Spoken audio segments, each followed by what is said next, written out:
I do have a special guest who I am absolutely thrilled to introduce today. Adrian is a quality and customer experience leader, currently working at Expedia Group as a senior quality manager for the vendor management team. He has extensive experience with global teams at Noom, Amazon, Amex, GE, and a large outsourcer in South Africa. His professional career has taken him across 6 cities on 3 continents, giving him unique insight into effective leadership and the ability to get the best out of teams and co-workers. Adrian brings innovation to his work. He injects humor into the workday, which I personally witnessed myself, and prides himself on creating quality programs that empower agents and coaches while raising the bar on customer experience. Adrian, welcome to the podcast. Thank you, Podge. I'm extremely excited to have a conversation with you, Adrian, and I do appreciate you taking the time out of your day to join us and share your ultimate wisdom around leadership and just share your journey in general with everywhere you've been. Yeah, no worries at all. And yeah, thanks for accommodating the time. I don't think you would have got too much sense out of me at 5 a.m. in the morning, my time. So 8 a.m. works pretty well. I mean, yeah, that still could have been an interesting chat in itself, right? A sleepy Adrian. Yeah, absolutely. I think I'd have done it from bed if it was that early. Awesome. Let's jump in. You have, as we've said in the intro, like extensive experience. You've been in many cities, 3 continents. Let's maybe talk a little bit through your career path and kind of how you got into the line of work you did and how you picked up maybe your passions along the way. The one thing I'd always say is I've never really had a plan or a path, and it's something that I talk to my teams about regularly. I mean, I think I was that typical person, went through school, and then you're kind of thinking, right, what do you want to do? And I was never really sure. So I've kind of looked around. I'll be honest with you, I think my first job, and I'd probably say the job where I probably learned the most about like interacting with people, was actually in a bar in London. And then I quickly moved into a bank, working as a bank teller, and joined a financial services company from there. So I think that was interesting because I always thought I was a little bit introverted. I ended up working on like a computer help desk for that particular company. And I think this was like a pivotal moment for me is when I worked on this help desk, the way the company was set up is to get to know the company. They had this really good training program, lasted for about a week, but it was actually designed for our account managers and salespeople. But it was the one place where you could really get to understand the company as a total. So I kind of joined that course, was a little bit apprehensive of kind of spending a week with these, flashy salespeople and thinking that's really not me. I'm the IT geek here, and I'm going to have all these smooth people coming onto this course. So I remember I joined it for the first day. It was a really good course run by like internal senior leaders in the company. They all took a day out of their schedule to kind of tell you about them, tell you about what they want to do, the company in general. And I remember on the first day they announced the agenda, and I think at the end of the week, because it was sales based, the goal was at the end of the week everyone had to do a presentation. So I remember going to the guy who was leading the course, and I'm like, hey, listen, you just making sure you understand, right? I work in IT. I'm not in sales. I'm not going to do this course. And I literally repeated that with every guest that kind of came in throughout the first day. So I think we were having dinner at the end of the first day, and like the course leader sort of pulled me on one side and he's like, listen, don't worry, we've got it. He goes, but I just, if you want to at the end of the week, he goes, if you get to that point, you don't want to do it, you don't have to do it. Don't get so anxious. He goes, my job is, I'm going to spend at least half an hour with you over dinner, over a drink. We're going to chat this through. He goes, because I'd love to see you doing it. So, long story short, I kind of repeated that mantra throughout the week with everyone. They're like, yeah, no problem. And I'm like, hey, I'm just making sure I don't want to embarrass myself. But come the Friday, I got to this point where I'm like, okay, you know what? I think I can give it a go. Like the pressure had gone, really felt that it doesn't matter if I'm good, doesn't matter if I'm not good. Everyone understands that I'm not in this sales realm. So kind of did the course. And one of the things that I learned that week was using humor kind of really took the edge of the nervousness and the uncomfortableness of doing it. And I think that's something that I really kind of leveraged since then. But on the Friday, I did the course and I actually won best presentation of the week, which I was like, oh, okay, that's interesting. And then literally 3 months later, one of the regional managers on the course, he kind of rang me and he's like, hey, listen, you know what? I think you're wasted on this help desk. Would you be interested in a sales role? We'll relocate you. And I think that was like a pivotal moment for me that kind of kickstarted my career. Like never thought of myself going into sales at that point, and really went in from there and literally had a good few successful years at sort of First National, which then became GE. And I think my last role there, I was kind of running like one of the largest national accounts for the company. So it was a complete career pivot change for me. And I think that kind of, continued. I think I was kind of doing that, worked in almost like a salesy type role with Amex, but more of a sales manager, kind of creating incentive plans and looking at how we can kind of stimulate markets at a high level. When I initially moved to South Africa, when I joined the call center, this is kind of where I really got into quality. I initially joined as like an account manager, so very much like sales, more account management. But I think within about 2 weeks, I kind of spotted a lot of just foundational elements that were, I would say, that were like wanting or missing. Kind of spoke to the owner of the company, and I'm like, look, it's very hard for me to sell this product if we don't fix these things. And him and his wisdom was like, right, okay, great, you're not in sales anymore. You're going to kind of look after quality and operations. And I guess that was the start of my journey into quality, really, and kind of been doing that ever since. It's a very, very interesting career path. Let's go all the way back to the start. And I think it actually is very, very underestimated, the skills you can learn when it comes to working in places such as you gave the example of a bar in London, right? So I'm assuming it was maybe quite busy, like you're interacting and meeting a lot of people. You do pick up a lot of kind of either sales type stuff, communication type skills as well in those environments. And some, depending on where you are, they can be incredibly high pressure as well, right? You could be racing around for 8 to 10 hours working. Yeah, absolutely. So yeah, I mean, I actually worked in a bar in Wembley, so very mixed. During the week, you had it, and it was a well-known kind of cheap chain of pubs in England. So when I got in, there was a lot of regular customers who would kind of come in at certain times of the day. That was like their daily routine. So it was interesting getting to know them. Obviously, I think there was a lot of suspicion from their point. It's like, oh, who's this new person? We're not sure. He's a stranger. So I'm like, okay, better get to know these people. But then on other days, we used to have events at Wembley Stadium. So now all of a sudden, you're getting in there, going from this pretty kind of steady pace,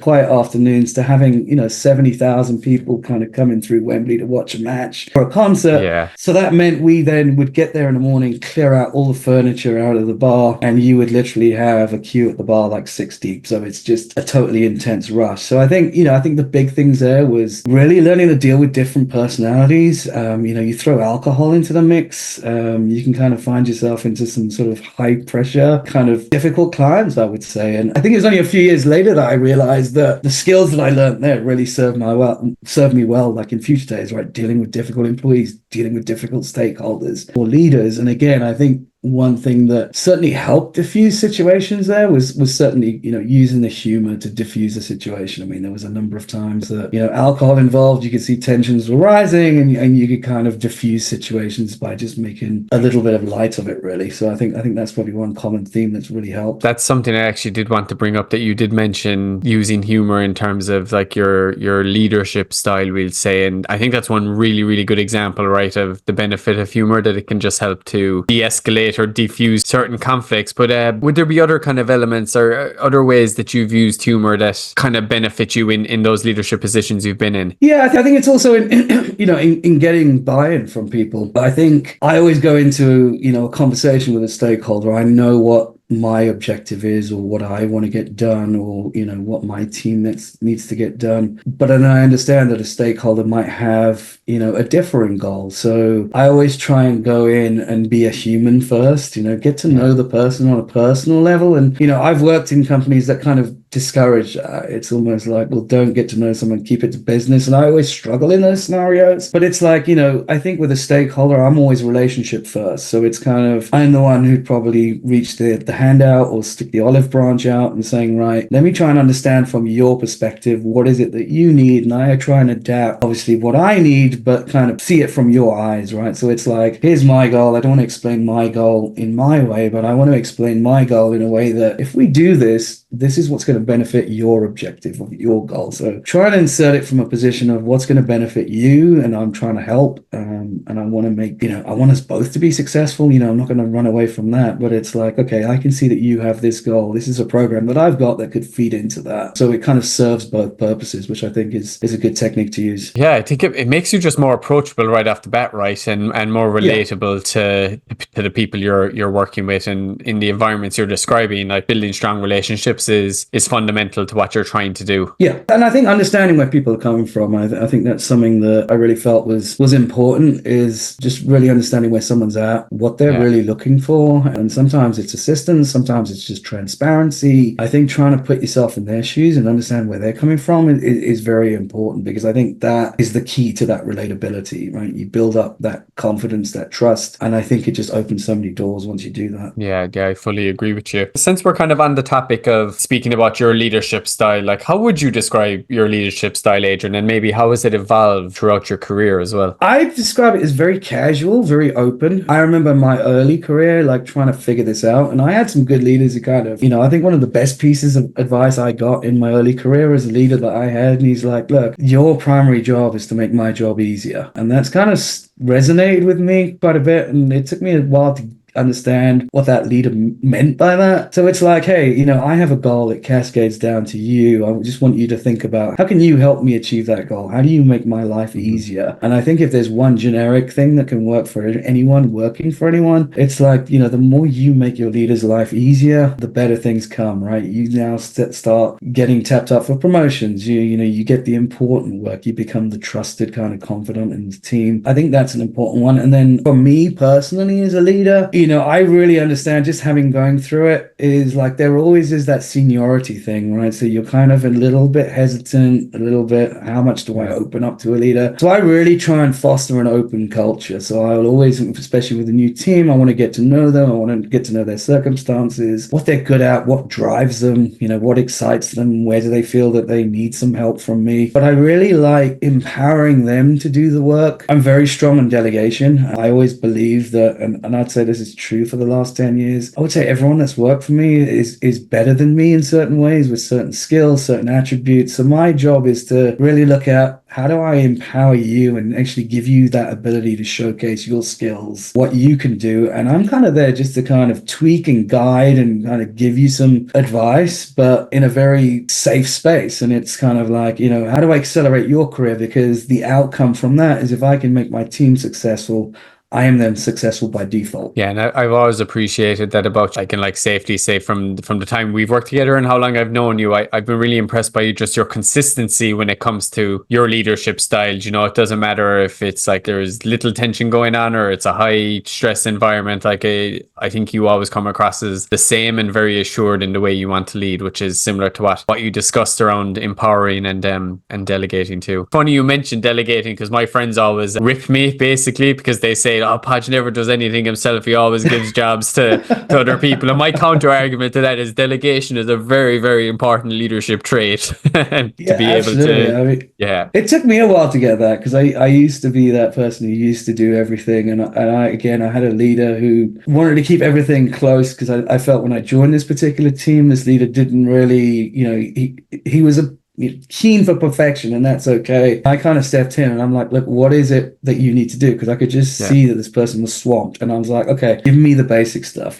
just start trusting me with stuff. I'll check in with you as much as you want. And, it's not going to be perfect, but it should hopefully save you time. And I've really learned that as a skill. It is important to balance, right? I mean, again, you can't delegate everything, but it's a skill. Once you know your team, you know what you can delegate, you know what you can't delegate, and you know how much involvement you would need to have with someone to ensure their success. But I still believe that's a real key. And I think, one other point I wanted to make there is, one piece of feedback I got probably over 10 years ago, and this was when I was in South Africa, is I had colleagues and, stakeholders saying, oh, you're too nice to your team. And working in South Africa, it's very different culturally. And it's like, oh, they're taking advantage, they're doing this, that, and the other. And I'm like, okay. And I had to really dwell on that. But I think it was at that point when you talked about consistency, I'm like, no, I never want to change that, right? At that point, I had 100 people sort of indirectly working for me. And maybe one of them was that type of person that you're thinking, right, you could be toxic on the team. Maybe you are taking advantage. And I guess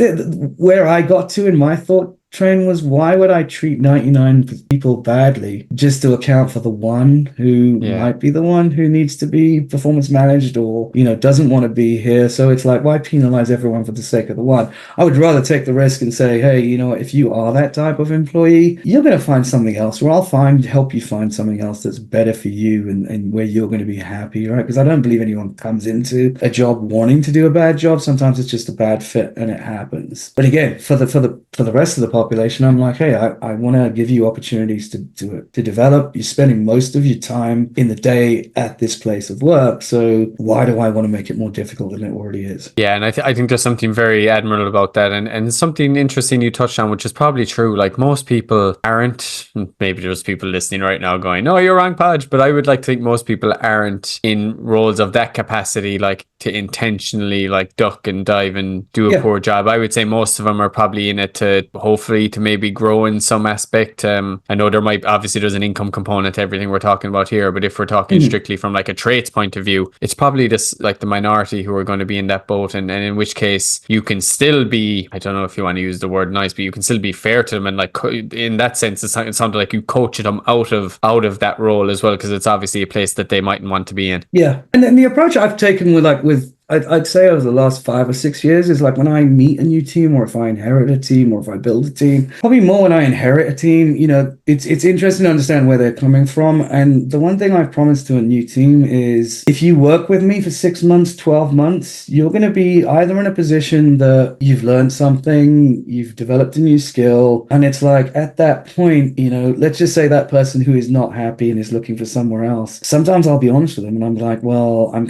it's like, I know that you want to look outside, and it's like, that's okay, but it's like I also then realize that you've probably applied for a number of things and you haven't got it. So it's like, hey, work with me for 6 months. I'll get you to that point that when you go for that next interview, if in 6 months time you still want to go, you're actually going to nail it, because I'm going to give you those anecdotes, I'm going to give you those stories, you're going to feel good about what you've done, you've got those results, and these are the things that you want to talk about in an interview. At the same time, I'm hoping in 6 months time that you don't want to leave, and then we can talk about internal promotion. But again, I like to focus on the person, right? It's like, what is your objective? And sometimes your objective isn't progressing in this particular company. But as you said, right, the financial component, everyone wants to earn more money. It's a reality. I mean, I certainly do. But it's like, how do I get that person to that point where I'm like, there really is no bad outcome here, but I need you to buy into me. I will help you. And there's two outcomes. You're either going to do well here, or you're going to be in a position that you get that job that you've probably been applying for the last 6 months because you haven't been happy.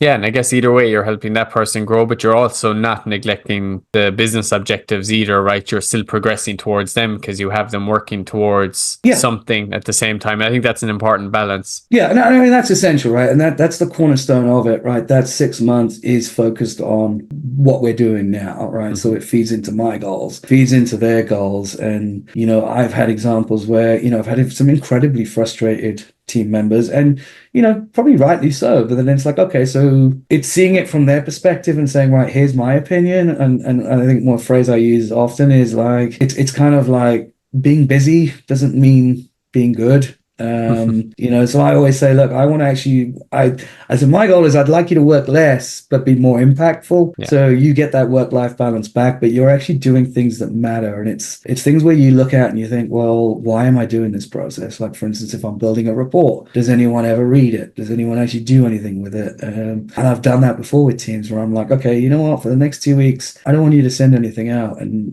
some team like, oh my God, no, everyone's going to complain. And I'm like, well, if they do, great, because that means they're looking forward to it. But I'm like, if they don't, we're wasting our time because no one's seeing any value in this. And why are you spending so much time a week kind of producing this report? So it's an extreme way to do it. But then I'm like, so then what we need to do is figure out what is it that they do want to see? What can we do that's going to drive action rather than just saying, I've been busy for the last 3 days? There is a quote, I think it's from, what's his first name? Is McKeown? Is it, did you read that book, Essentialism? It's like the ability to be able to separate like the vital few from the trivial many, and it sounds like that's what you're trying to support your people to do. And that was a question I actually had for you. You mentioned about taking stuff off maybe your leader's plate, because like we'd say that's the advice you were given, right? If you can make their job easier, like it's a success. How does someone know, one, like what is the right thing to take off the plate? Like how do you know what the vital few are? And then the other thing is like, how do you know how to go about it? Because I could see people saying like, if you're my manager, Adrian, I could be like, okay, I need to take stuff off your plate. But then I come to you with like 100 questions and you're kind of going like, why are you asking me all these questions? And I think in a way that could actually be a negative, right? Because you could be asking for too much. You could be asking too much questions to your leader versus like running with certain aspects of what's important. Just curious if you've any advice for kind of our listeners out there regarding that. So I mean, this might be counter to what I've said previously, but I mean, I think it works both ways, right? So if me as a leader,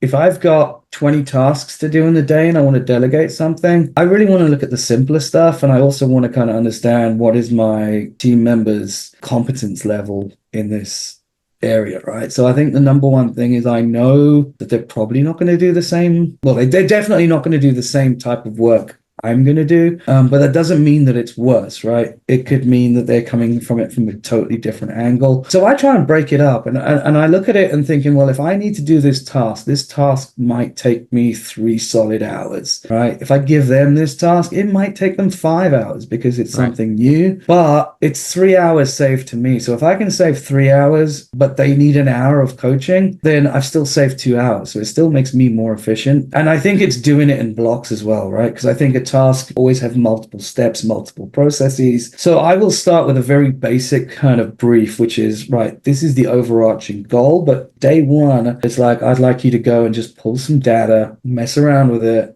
see what you're seeing in that. And then it's like, right, we'll reconnect for 15 minutes, or at the end of the day, send me what you're thinking. And we kind of shape the direction from there, because I know when I work, sometimes I have one objective at the start, but then as I go through it pivots and it changes sort of significantly. So I want to give that person that check-in, and I want to make sure that I'm not stretching them too much. So it's something like, hey, based on what I've seen from you, I think you would be good at this. Again, it's like, is this something that excites you? Is this, and I think something that's been really good is like, especially when I'm working in a call center or that type of environment, someone's used to doing a repetitive type role. So I'm like, here's something different. Would this kind of excite you? And then, when you get to the end, I think the biggest thing is making sure that they get the credit for the input that they've put in, right? And that's depending on the comfort levels. It's like, I'm going into this meeting, I want you to present it because you did all the work. And I think you might remember it when we did the conference at Noom. I think when I'd been there a few months, like I got the team to kind of present, and I was like, well, and they questioned me why, and I'm like, you did all the work, you know the detail to the nth degree way better than I do. So why should I stand up on the stage and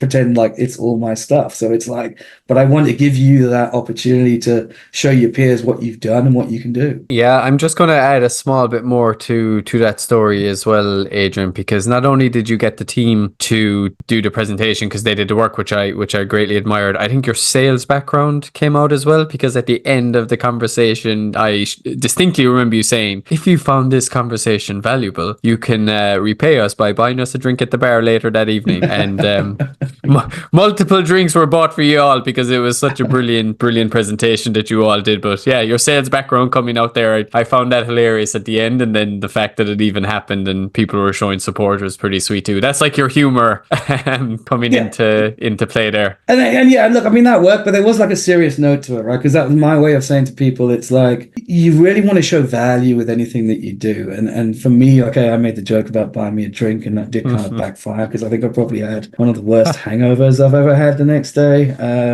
But it was like, for me, that was the measure that, okay, what I said resonated with people, because it did two things. One, I initiated because I wanted to really get feedback. I didn't want to get people saying, oh, that was great. I wanted, and the whole drink idea was, if we're going to have a drink, we're going to have to sit down together for at least 10, 15, 20 minutes and actually have a conversation, rather than, passing to someone at dinner and like, hey, great job today. And I'm like, well, I want to know what resonated with you, what went well, because then I take that back and thinking, okay, this type of approach works. Maybe this could be better. I think it worked well. But the concept when I was thinking about it is just really trying to plant that seed with everyone and saying, whatever you do really should add value in some shape or form. And that's the point, right? We could talk for an hour and you might take nothing out of it, but it's like, I think we did speak for an hour. Number one, I don't think they wanted to hear my voice for an hour, so it was great to split it up with, Chris and Kristen, but it was also, I want you to take one thing away from this. And for everyone out in the room, it might be something different, but at least I'm offering it like a variation of things. And yeah, I think it worked from that perspective. Yeah, definitely. And it's great to hear like the intention you put behind it, because it's such a subtle thing, looking at it from the outside, but the fact you've really thought deeply about it, that example of if someone has to buy you a drink instead of passing, it's like they sit down and have a chat with you, so you're actually getting greater feedback as a result too, and you are relationship building in certain aspects as well. And I'm curious, lots of money as well, so it saves yourself a lot of money. Paying for a headache, Adrian. Interesting, Yeah. interesting concept. I have a question around maybe some challenges. Is there any things that come to mind regarding challenges you might have faced when doing certain aspects of your work, such as might be implementing quality programs in your case, and how did you overcome them? Yeah, I mean, there's a few, right? I think number one is getting buy-in from stakeholders, especially in the quality space. So, quality, the way it's designed, and if you look at the books and the processes and the way it's been designed, it's a very structured kind of process. And I remember when I went through my first course with GE, we went through like the Six Sigma training, which I thought was amazingly useful, very insightful.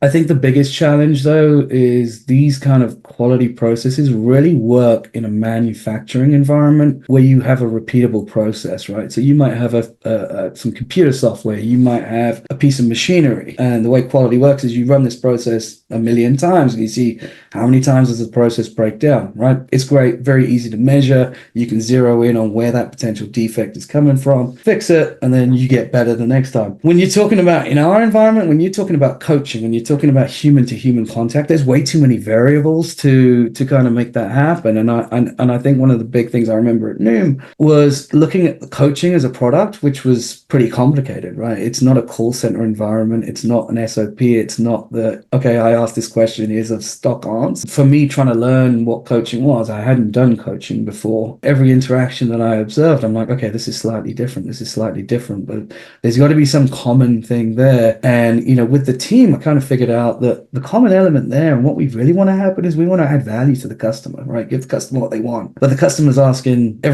asking a different question in a different way, based on their knowledge, their understanding, their needs. So that's why we kind of flipped the switch and tried to do something different, where I was like, I don't want to worry about AHT. I don't really want to worry about productivity, because that doesn't lead to an outcome. And it was difficult trying to convince every stakeholder by saying, and even, the people being impacted by the scheme, it was like, I'm not going to give you hard and fast numbers anymore. I'm not going to say, if you're at this level, you're good. At this level, you're great. At this level, you're not doing so well. It's like, I'm going to baseline everyone. And the idea is we're going to measure metrics that matter. So how long are your customers sticking around? What is their satisfaction with you as a coach? How often do they engage with the app? Because these are important company metrics. And it's like, I'm going to baseline that. And the idea is I just want you to think around what are the things that you can do differently to increase those numbers. And now everyone will have a different approach around that. But I think it really worked, because when we did the analysis on the data, we had some really positive results. We increased retention, we increased engagement, but it was challenging to kind of sell that as a success, even though the statistical numbers said so, without having because people want numbers, right? They want very clear instructions, how to do this, how to do that. So it was difficult trying to convince people that let's try this scheme. It got a bit easier when I had the results to show for it. But I think we kind of did that. I kind of did that. I'm taking that forward now in my new role. And I think there's a lot of noise when I'm looking at LinkedIn and I'm looking at, kind of quality people like leaders in the field. They're thinking the same thing now as well, that, really that having a metric, people will always go for that metric, but then people will try and game that metric. So it's not really driving the intended result. So you shouldn't have a quality score or something that's a proxy for a quality score. It's like zero in on what is the thing you want to achieve and measure that, right? But that means you're not really going to have that detailed. But again, a human is not a machine, right? A coach is not a machine. A call center agent is not a machine. So it's like, I just want you to think. So, I mean, again, I know I'm blathering on here, but ultimately, if there's one takeaway I can say from that, it's literally, if you try and focus on delivering a great experience every time, I honestly believe every metric that you have takes care of itself. Is that too simple to say? Like, focus on the process over the outcome? One thing is, the conversation, like you're speaking to a human. If I presume let's just assume you are a human, because I know there's a lot of like AI customer experience stuff out there now, but yeah, you're just a human speaking to another human and trying to like get them towards their goals. If you're a coach, get them to a resolution if it's a call center. But at the end of the day, you're just trying to like interact with the person in front of you and make it a seamless or as easy as possible an experience for them. Yeah. So, I mean, I would flip what you said. I would say focus on the outcome, not the process, because what I'm seeing and what I often see is the process gets away of the outcome. But if someone's getting measured on their ability to follow a process, a call center agent is intelligent and they're thinking, from talking to this customer, I understand what you want. want, but my process that I'm supposed to follow isn't going to get you there. But I'm going to get in trouble if I don't follow the process. So let me follow the process. Again, it's difficult, right? It's not as simple as that, because you do need structure, you do need guidance, especially in kind of like an operating in a call center type of world. But I think what I'm trying to do now, and again, using AI, because AI is helpful, but it's not this, right now, it's not this amazingly beautiful, super intelligent system. It needs a lot of human input. What it can do is it can make you more efficient at finding greater volumes of data, so it can help you zero in on what those areas are. But what I'm really trying to use it for is to help me understand where that process doesn't necessarily drive to the right outcome, and then make tweaks to that process to constantly evolve it and get it better. Yeah, that's interesting what you're saying. So you have to be very cautious in terms of like the metrics you want to work towards in any field, because they could end up dictating kind of the behaviors, and you could end up with behaviors you never intended to. Like, it's not looking at it from a cynical point of view, but people have a natural tendency to, gaming the system is the wrong word. It's more like heuristics, right? We want to make things as easy as possible for ourselves as well. And like that's what ends up naturally happening. Absolutely. Like, I mean, so to give you like a common example in the call center world, right? Most call center agents have an AHT target. And I remember, I would say I was having a heated discussion with a client around this. But again, I've got and I think this is where I had to back down, because, they had an AHT target. We had a call center. They had their internal people. And so the metric came up, and he goes, well, you know what? Your AHT is a lot longer than ours. Now, I really wanted to defend that position, wanted to defend our position. And I'm like, but what is an optimal AHT? It's like, yes, we are longer, but it's like, I did my analysis, and I'm like, but we are actually asking those follow-up questions a lot more than your internal people. And that's what you want us to do, right? Because that can lead to cross sales. It can lead to, more business. But then I had to back down, because again, me purely thinking with my quality hat on, I'm like, well, yeah, I got you there. But from their perspective, longer AHT means more cost. And again, I didn't have an answer for what the ROI was on, were we making those additional sales? Were we actually generating enough volume to overcome that? I was just saying we were asking the questions more. And it could have been that on their side, they were sensing that I'm not going to get a successful outcome here if I ask this question. But I still believe, right, AHT, for instance, I think it's valuable, right? I think it's linked to cost. But I think if you ask a call center agent to say, keep every call under 2 minutes, you're going to have a number of instances where they're not going to resolve a customer's issue, especially when it's a little bit more complicated. So the downside is you're going to get that customer repetitively contacting you. So your contacts may increase. So, you need to balance it all out and not necessarily focus on that AHT. It's like AHT should be a guidance. And on average, most of your calls should be around this time. But it's like, it's okay to step outside of that zone. And if a customer might need 10 minutes, but you know what, that 10 minutes customer is then going to run off and tell all their friends what a fantastic service that they've had from you, and they've had their issue resolved. And I'm thinking probably something that you can't really measure, but I think it is something that does have an impact. And I think to just bring it back to like your leadership style was all about, and you can correct me here, the importance of relationship building, the importance of giving autonomy to the people you work with, enhancing the people you work with, helping them grow. And that seems to just like bleed all the way right in through your line of work as well too. In the case we're talking about here, it's about helping the end user, like the customer in this case, feel that as well, and feel that kind of good experience, and helping them too. I'm curious to we've talked a lot about your leadership style. I think that's actually, I had it flipped in my head when we'd have a conversation. I thought we'd talk about kind of like where you've been first and then talk to leadership style, but I'm really happy the way it's gone this way, because I think it gives people a flavor of the type of person you are, the type of leader that you are as well. So let's spend some time now, Adrian, talking about the places you've been. And we can talk about them all individually. We can mesh them all in together if we want. But I'd love to talk about kind of where you've been, the diverse teams you've worked with, which I know you mentioned 6 cities, 3 continents. And then maybe we can discuss some cultural insights that you've gained from these experiences. Yeah, I think travel has probably been, a huge influence on my life, and actually, getting to know different people and spending enough time in a place to really understand how cultures are different. The 6 cities I've kind of lived in. So in the UK, it was London and Norwich, 2 very different cities.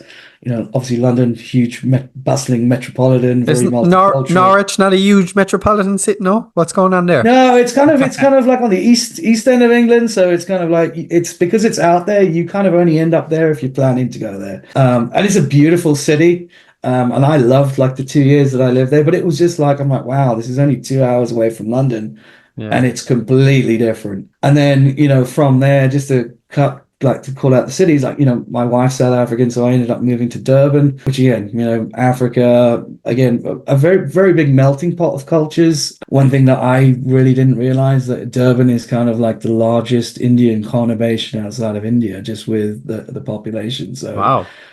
so that was just like, oh wow, I was like, how did I not know this? And then moved from there to Cape Town, which is, I would say, is probably the most beautiful city I've ever lived in. Just fantastic place to live. Luckily through work was offered the opportunity to move to Seattle, which was again beautiful. Weather was a bit too much like Britain for my liking though, and after spending sort of 8 years in Africa, it was different. And now I live in Las Vegas, which is right now disgustingly hot, but it's sunny most of the year round, and I think that's one of the things that gives me energy, right? Keeps me positive. And the thing is I love about Las Vegas is like, number one, we don't live in a hotel on the strip. It's actually a pretty normal town once you get away from it. Like, where I live, I'm surrounded just by desert and mountains. Beautiful. And the nice thing here, because it's such a growing city, most people that you meet have traveled here from somewhere, for work or for whatever. So they're all looking to meet new people. So it's very easy to kind of create a really good social structure here, which again, I think is important. So yeah, I've been here 5 years now and really kind of enjoy it. But I think the one thing that I've learned is everyone's different, but everyone's the same, right? I think we all have our basic needs. We all want to do a good job. When I look at things like, I always have an interesting perspective when, like it's an election here now and social media has like got everyone very tense. I can always go to say, well, you know what? I can see the same things happening in England. I can see the same things happening in South Africa. And sometimes it's flipped, right? The side that you see here and the side that you see here is the opposite in the other country, but it's like we're all the same. We all want what's best for ourselves and for our families, and I try and use the humor there, but it's just like, hey, this isn't a US problem, this isn't an England problem, this isn't a South Africa problem, it's a human problem. And it's like, I think using that, it just helps you understand that it's not me in my place that is a problem. It's like, hey, this is just normal, right? So live with it, and the less that you get riled up by certain things, the happier you're going to be. It's like, ignore it. There's not much you can do to control it, and the best thing you can do is not really get involved. But I think learning from different cultures, learning from different experiences, and there's always something significant in each country that kind of drives things like work ethic and things like that. Like, South Africa as an example, that unemployment rate is around 30%, which Oh, is wow.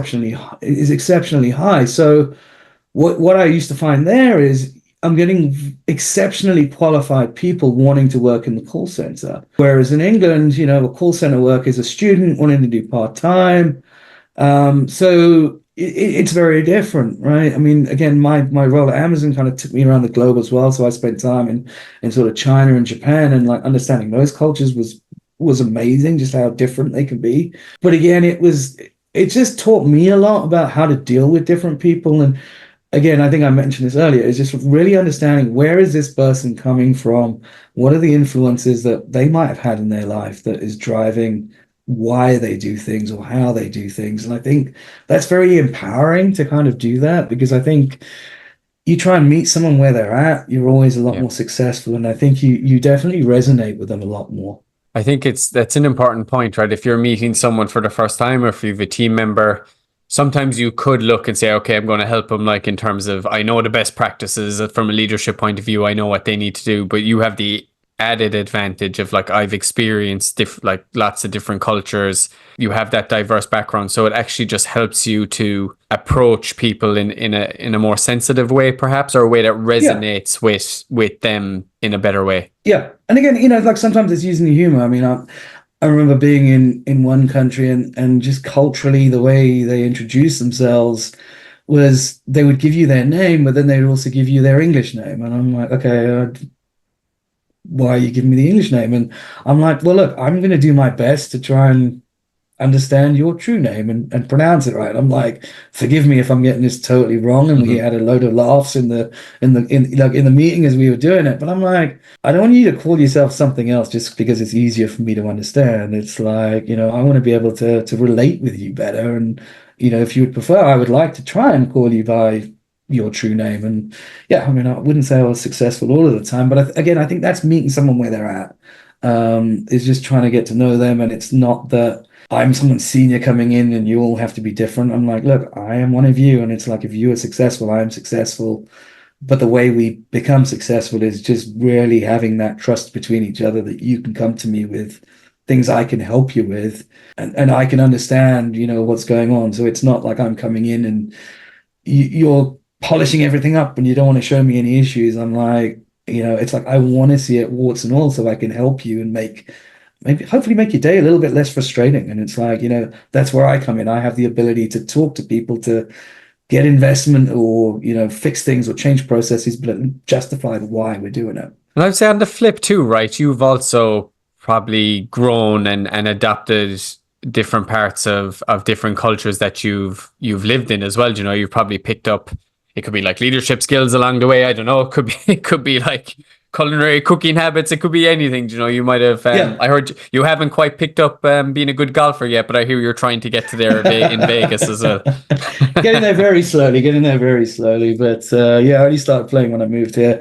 But yeah, you're right, right? I mean, I like to think of myself as a sponge. Like whenever I meet someone new, I always want to see, right, what are you good at, right? Where are you, like, where do you demonstrate something that I think, wow, that's cool.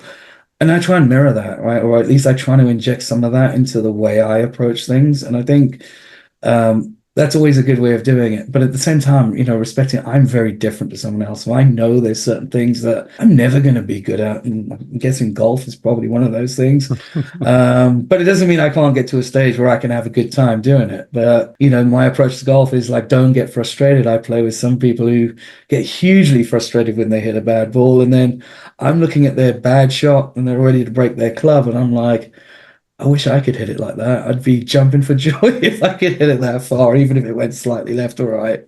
Well, as someone who's only started, I think I've played two. Is it two? Look, this is showing how bad I am. 2 games, 2 rounds. I could safely say that you would, yeah, you would beat me. I'm curious to hear. Tell me more about Cape Town. You said it was one of the most fascinating places you lived in, and then proceeded to tell us nothing about it. So let's go back there and have a brief discussion. Yeah, so I would say Cape Town's I'd say it's like a European city in Africa. So it's got a lot of, like architecturally, a lot of influence from the Dutch, so you kind of have this Cape Dutch style. I don't know if you know what that is, but it's a very stylish, 16, 1700s kind of architecture. So there's a lot of that there. Just geographically as well, right? You've got the Atlantic Ocean and the Indian Ocean that kind of join at the bottom of the Cape. So it's beautiful there, just in terms of the wildlife. There's a lot, South Africa in general. I mean, there's just some crazy energy about the place that I can't quite put my finger on, but I'd say it's changed my life, like living there, just experiencing it all. But I felt Cape Town had everything, right? I mean, you've got this huge Table Mountain in the middle of the city. You've got all the suburbs that kind of sit around it. We lived, up on the West Coast, and, probably the last time in my life that I'll live across the road from the beach. So I'd finish work, drive home, walk across the road. I'm on a beach that was, bars and restaurants. And I've just got this spectacular view of Table Mountain. And I'm like, anywhere else on earth, I would not be able to afford to live here. So, there was that. And there's just some energy there, like, I mean, I would sit there, having a coffee on the beach because there was a couple of restaurants there and you'd see kite surfers going along. You just see everything. Like we'd see whales, we'd see orca whales, we just see just such a diversity of life. Also, some of the most spectacular wine farms I've ever been to. And the food was just kind of off the scale. Like, I mean, such high quality, always fresh, really cheap. Just the lifestyle was magical out there. So, beautiful city, really nice people, experiences that you could do, things that you can see. I think it was probably like the one place, and don't get me wrong, I love where I live now, but I think it's the one place I've lived where probably tick just about every box that I'm thinking if there was a place I'd want to live, this is it. And again, they have challenges, right, with infrastructure and things like that. But on the whole, like, wonderful place, like place I'd highly recommend anyone goes to visit. Could you see yourself going back there? Not on a visiting capacity, more on like a living capacity. Like, I mean, I had a lot of friends there who, or like people who had retired. And they were kind of spending half the year in England, half the year in South Africa. So they basically constantly live in summer because obviously the seasons reverse being Southern Hemisphere. I would like to consider that, one day I'd go back there and retire, but it's just probably a bit too much of a flight from here where I am right now to do it. But I would never say no. Like there's some, beautiful spots that I've kind of already got my eye on. There's a nice house that I saw there that's like almost on the beach. It's in a Gulf estate. So I'm like, ticks all the boxes. And there's a British pub just down the road. So I'm like, what more do I need? Ideal. That does sound beautiful. So thanks so much for diving a bit deeper into that. And it is fascinating. I'm trying to even list off in my head. So you've obviously been to loads of places. You said you were in China and Japan, but living wise, it was London, Norwich, Durham, Cape Town. Durban, who's on the East Coast. So it's, Durban, yeah. Yeah, Durban, Cape Town. Seattle. Yeah, and then now Vegas. Beautiful, such an array of places as well. And then on top of it, as you said, where work took you or where travel took you on top of it. Yeah, and all very different, right? I mean, you couldn't get more different than the places that I've lived. Like even going from Durban to Cape Town. Durban, if you're listening, it's like in the US, probably more of a Florida climate, very tropical, very humid. Cape Town's a little bit cooler, but lots of rain and wind in the winter, but absolutely spectacularly beautiful in the summer. Seattle, cloudy for 9 months a year, 10 months a year, but when that sun comes out, spectacularly beautiful with the green and the trees and the snow. And then Vegas, it's like I never thought I'd say this, but I miss rain. I mean, we had a lot of rain yesterday, but it doesn't rain enough here. And when I look out the window, it's like there's no trees. It's just rocks and desert. But that's got its own type of beauty, right? It's very different. It's like spectacular to see, but it's weird now whenever I fly somewhere now and I, as you're coming into land, I'm like, oh my God, it's so green. Oh wow, there's a tree. It's like it's just weird how that's alien to me now.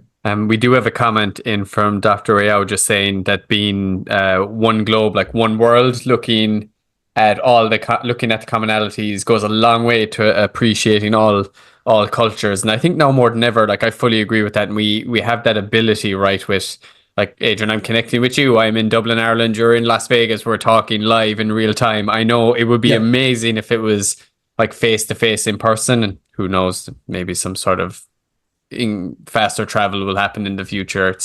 It's hard to tell, but even just having this exposure is really fantastic and still relatively new. Yeah, no, totally new. I mean, I love what we are able to do now, and it's still very, very new. It's the greatest thing with me moving. It's allowed me to keep connecting with family in an easy way.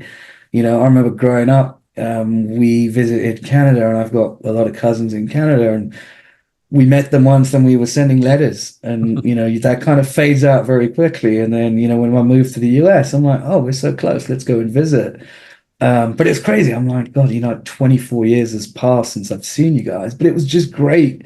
And now, it's the odd video call, it's chatting. So we're not leaving it so long. It's just like pick up the phone, jump on a Zoom call. It just really helps you connect. And again, having been in all of these places, I'm often connecting either through social media or the odd phone call with, people around the globe. I always laugh that New Year's Eve is always a nightmare for me because I'm like the last person, and it's like as I'm sleeping, I wake up, I've got a ton of WhatsApp and text messages from like people from Australia, for instance, or New Zealand, and then throughout the day, it's just like constantly getting up. And it's weird because now I'm on the West Coast. When it comes to my turn, I'm like, all right, that's been a long day. I think it's time to go to bed. So, but it just shows like you have this. We really do have this ability to reach people globally now, and it's great to just know these people and understand right what's going on in your part of the world right now, and then just kind of talk it through. So, the plan is to try and get around and see them all in person at some point, but that's easier said than done. easier. The good thing about it is Vegas is a serious airport, and I'm sure people don't Yes. mind popping into Vegas for a few days here and there. So you're in a perfect hub actually for people to drop by. Yeah, and I think that's the thing, right? I've met since I mean, obviously pandemic excluded, since I've moved here, a lot of people I used to work with find themselves here either on holiday, coming in for a conference, coming in for something like that. So it's one of those places that people tend to end up. And it's always great because they're like, "Hey, I'm going to be in town for a few days," and I'm like, "Right, let's meet up." Now, my condition is like I'm not coming to the strip because I really don't like it. But it's like, "Hey, let me show you." Spoken like a true local, I presume. Yeah, exactly. I have become that person. No, that's unfair to say. I do like it. Like if there's a concert or a sporting event, it's just not where I would choose to hang out on a regular basis. But I mean, I think when you were here, I did the same thing. I'm like, let me pick you up, let me take you, let me show you some of the sides of Vegas that most of the millions of people who come here every year do not see. And I think that's a good perspective for people to have as well. It's like, oh, there are normal neighborhoods, there are nice things to do that doesn't involve kind of going to a casino or, because we've got a lot of natural beauty here as well, which is, there's a lot more to do than just kind of getting wild on the strip. Yeah, I love that as well. I loved kind of seeing a different side of it, and in truth, it was a welcome break from the hectic strip. I Yeah. notice every time too, Adrian, that we say Vegas or Las Vegas, you get clapped. There's another clap. You get a clap. All So right. if there's anyone out there from Vegas or who indeed likes Vegas, keep feel free to keep leaving the clap emojis, or if you've been to anywhere else that Adrian has had the pleasure to live in. I'd say it's nearly easier to name the places you haven't been in at this stage, Adrian. You're so well traveled. But I noticed that every time you mentioned Vegas, it's in classic Vegas fashion, like things would just like pop up out of nowhere and exciting. But it's cool. Thank you so much for talking through. I would Okay. love for us to take a few minutes to maybe just either recap what we discussed today in terms of your leadership style, in terms of all the different cultures and places that you've seen, the different places you've lived, and maybe just provide our listeners with a few key takeaways from today. Yeah, I mean, I think you can, I think, definitely travel, and if it's not travel, learning from people with different cultures like teaches you a lot. I think everyone you meet, whether it's a good experience or a bad experience, can really teach you something. And I think always take away something positive that I can do something better, I can change something. I think the other thing is like, always assume positive intent when you're speaking to someone. I think that the piece where I'm saying if you can put yourself into someone's shoes or see the world through their eyes, I think that solves a lot of problems, right? It de-escalates a lot of things. It really helps you engage with someone a bit better, gets to know them on a deeper level, and I think you can do amazing things when you do that. I think a lot of people now it's I'm here and I'm here, and I don't want to see your perspective or I don't want to see where you're coming from. I think if you're if you're always the person that tries to see it from that perspective, even though you might have a totally differing opinion, it's okay. But I think it helps get that conversation started, and it helps just build more community and contact.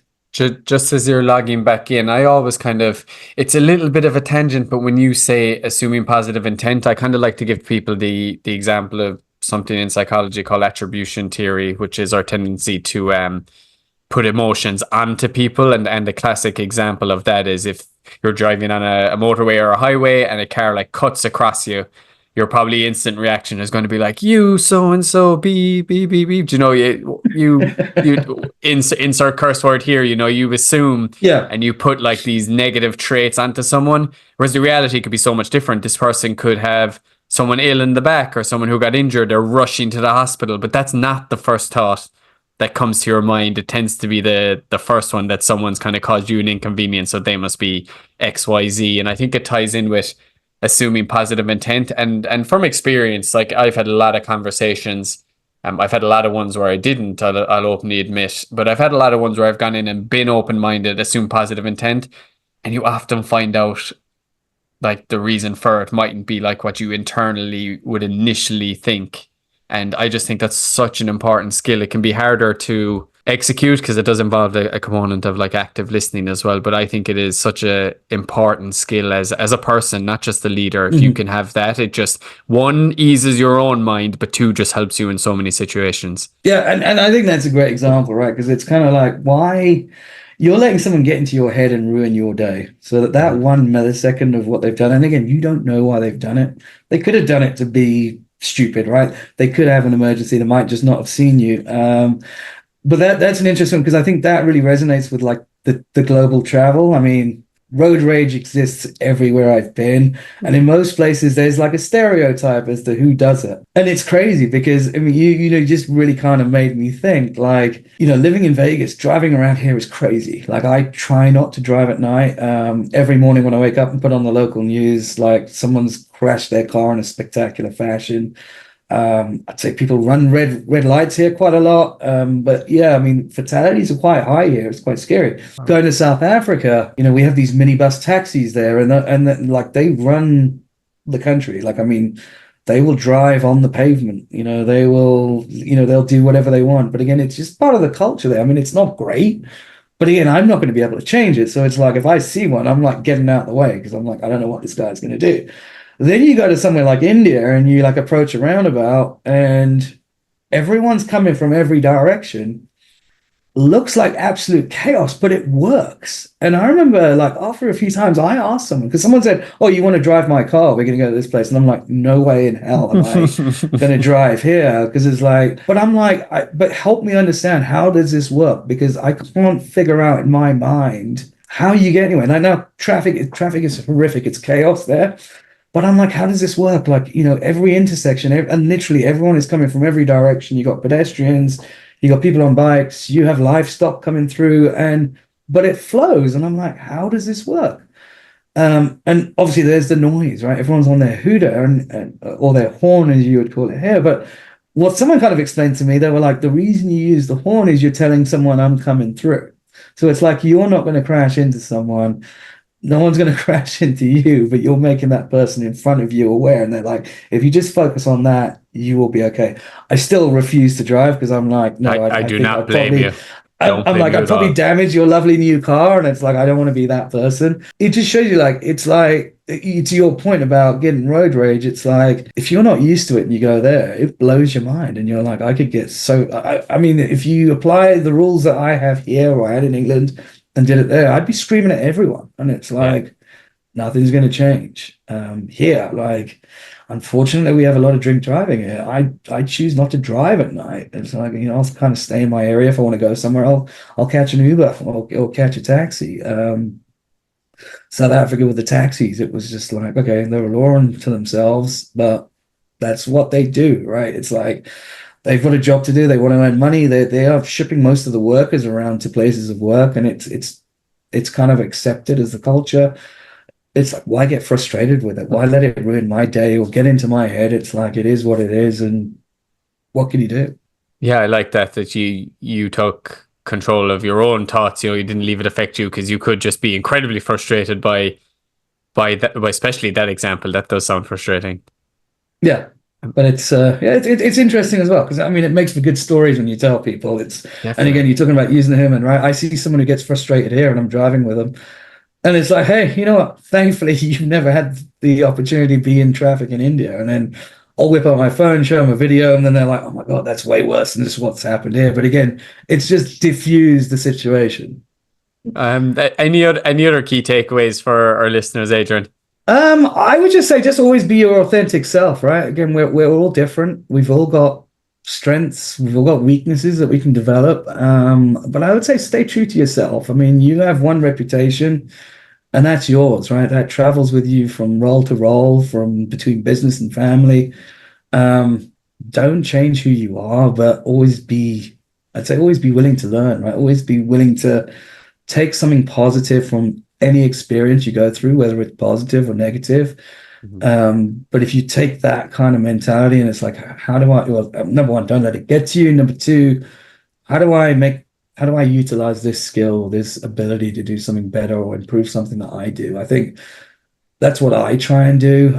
I think every year I try and do something that kind of terrifies me, just as a way of getting my adrenaline going and things like that. So, I mean, I've done some silly things in the air. Like, I mean, I think last year it was shark cage diving, and I think that was incredibly stupid because I'm really not a strong swimmer, or probably not a swimmer at all. So for me to get into that thing, was a little bit daunting, but an amazingly exhilarating experience. And I would say, looking back at it now, probably the hardest thing I had to do there was trying to put a swimsuit, a wetsuit on a moving boat, rather than trying to get into the cage. So, but yeah, I mean, I try and do that once a year. It's just like, all right, just terrify yourself, right? Challenge yourself, push some boundaries.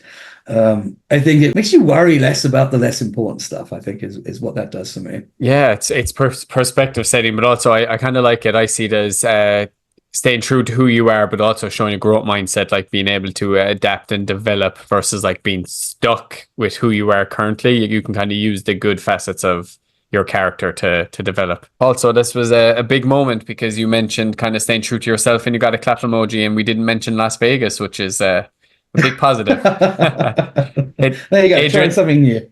Adrian, thank you so much for taking the time out of your morning, and for getting up extra early to meet with me as well. Like, obviously we have I think an 8 hour time difference, and yeah, that means a lot. And I thought you've been a wonderful guest. I can see by our listeners and the emojis they're leaving and the reaction I'm getting that they can think the same as well. So I do appreciate you jumping on, and thank you also for being a good friend, and looking forward to hopefully golfing with you in Vegas at some point in my life. Yeah, I would love to make that happen. And yeah, no, thank you, Bob. Again, thanks for inviting me on. I think it was a good conversation. And yeah, I mean, again, talking back what I said earlier, hopefully everyone got some, one thing of value out of the discussion and the listening. And I was never really a podcast person before, so I think Podge is one of the first ones that I've been listening to, and committing to listening to it more often. I mean, I think it's really useful, and just a great way to break up the day and just learn something new. So yeah, good luck with the future podcasts.